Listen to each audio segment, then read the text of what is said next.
Whoa, slow down there, buckaroo. This is part 2 of a 2-part top 10 with MysticUmbreon. Hey, that's me! Alright, that's fantastic. But, so as I was saying, this is only part 2. Go, if you haven't seen the first part, go check it out in the description below, and I'll see you guys back here in a hot second after. So coming in the number 5 spot, we have Gibble. Gibble is... Wait, Mystic. It says you're supposed to put a witty interjection. God damn it, Mystic. Ocean man, take me by the hand, lead me to the land that you understand. Ocean man. Okay, but seriously, coming in the number 5 spot, we actually do have Gibble. Gibble! Nice try, buddy. As I was saying, Gibble has a special place in my heart and almost in the side of my head apparently, as I mostly got into Pokemon during Gen 4, especially with the anime during the Sinnoh League airing. Gibble's one of Ash's team members I can distinctly remember, whether it be constantly sinking his teeth into Ash's noggin or even attempting to fire off his not-so-great Draco Meteor, often hitting Piplup in the process, and boy was it beautiful. Not to mention, Gibble would always eat through just about anything made of metal, so for maintaining some nice healthy levels of iron in his diet, Gibble secures the number 5 spot. Hey, check it out. It's the Squirtle knockoff of the sunglasses.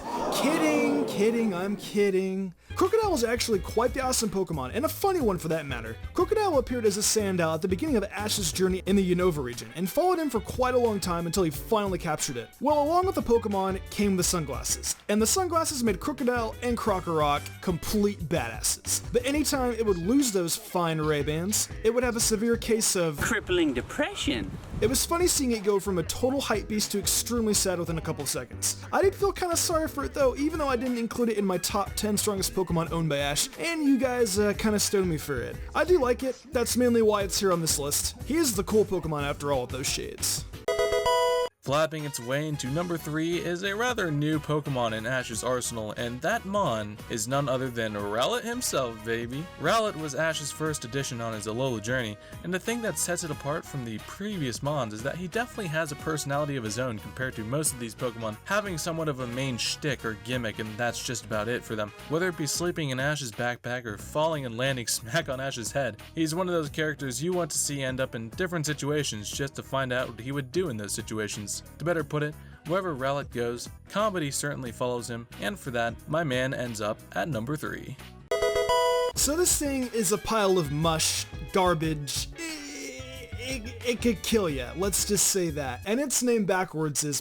Okay, I'm funny. But anyways, Muck. This is definitely one of Ash's funniest Pokemon of all time. From the time he got it in Grinja City to all the moments it was featured. Muck smells really bad, and Ash and friends all know this. But what makes this smell funny is that every time it sees Ash, it just piles on him and hammers him with affection. But you gotta feel bad for him. And both Professor Oak constantly getting slammed down by that liquid, toxic, smelly, awesome, adorable Pokemon. I guess the funny thing is Muck doesn't kill people with its awful smell or with what it's made of in the Pokemon world. But in real life, you bet it could, and that's what makes the affection between Muck, Ash, and Professor Oak so funny, is that if they were real people, they would probably die of suffocation and the scent of toxic waste all in one package. I still love you though, Muck. Grab your Crocs and move your socks, because lastly in the number 1 spot we have Totodile. Totodile is overall a lovable guy, and he does share some pretty similar reasoning to Rowlett's placing, but ultimately, Totodile is the true OG in the wanting to see him in any situation department. He's better known for dancing around gleefully at several times, mostly when he's not supposed to, but at the same time, he's by no means a one-trick crocodile, whether it's falling in love with an Azumarill one episode or gnawing at someone's head in the next. And don't even get me started on his scary face. Ooh boy, that is some frightening stuff. Not to mention, I see Totodile as the basis for the personalities of Pokemon like Gibble or Scraggy that came after it, and you can often see similarities in quite a few of their mannerisms, you know, like with the leer and scary face and that kind of fun stuff. After all, Totodile is, as far as I'm concerned, one of the OG comic relief characters of the series, and any less of a placing wouldn't be giving him the proper props that he deserves. Alright guys, that's just about going to be doing it for today's Ash-tastic video. As usual, if you did find some nice pleasure in this content, make sure you sink your teeth into that like button for me. Yeah, definitely do that. And if your personal favorite Pokemon weren't on this list, comment what ones you find funny and get mad at us for not including yours. But seriously, it's great to have all of you beautiful people here, so definitely make sure to slide a subscription my way for plenty of mediocre quality high quality content. So with all that said and done, I will see you guys next time.